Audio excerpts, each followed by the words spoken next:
намаз убактысы киргенин билебиз жана бул окуянын баштапкысы кандай эле ушул боюнча суроо. Азан дегенде Билал разияллаху анху менен Умар разияллаху анху дароо эзибизге келет, бирок бүгүнкү суроонун жообу ал эмес, кунт коюп суроону тыңшайбыз. Пайгамбарыбыз Мухаммад саллаллаху алейхи вассаламдын доорунда намаз окуу үчүн, пайгамбарыбыз менен намаз окуу үчүн сахабалар мечитке ар убакта келет эле. Бирок пайгамбарыбыз менен намаз окуп, бирок кандайдыр бир иш менен алек болгондор жамааттан кечигип намаз окуп калат эле да, мечитке кечигип келип. Анан пайгамбарыбыз бардыгы бир убакта намаз окуусун каалап, намазга чакыруу бир ыкмаларды ойлоно баштады.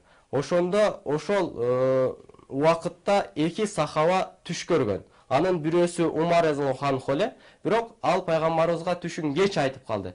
Биринчи болуп азандын айтылуу тартибин түшүндө көрүп, турар замат пайгамбарыбызга азандын айтылуу тартибин айткан сахаба ким эле?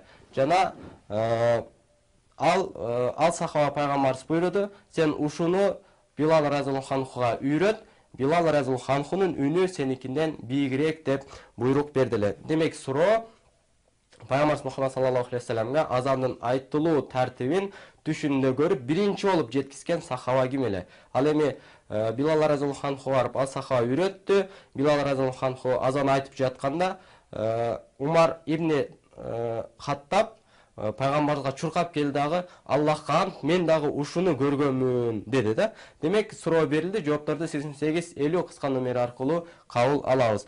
Абдуллах бин Зайд дейт, Абдуллах бин эмес, ибни болсо туура болот урматтуу замандаштар. Негизинен Абдуллах ибн Зайдтын түшүнө кирген жана ал Умар разияллаху анхудан биринчи бар пайгамбарыбызга айткан сахаба эле. Ошол сахабага пайгамбарыбыз буйруду, Билал разияллаху анху үйрөттү, Билал разияллаху анху азан айтты. Умар ибн Хаттаб азанды уккандай пайгамбарыбызга барып айтты, Аллахка ант болсун, мен дагы түшүмдө ушуну көргөм деп айтты. Ушул жоопту жөнөткөн замандашыбыз биз жогоруда айткан белектердин ээси болду жана биз сизди куттуктайбыз. Аллах таала зээниңизди мындан да күчтүү кылган болсун, туткан орозоңуздарды кабыл кылган болсун.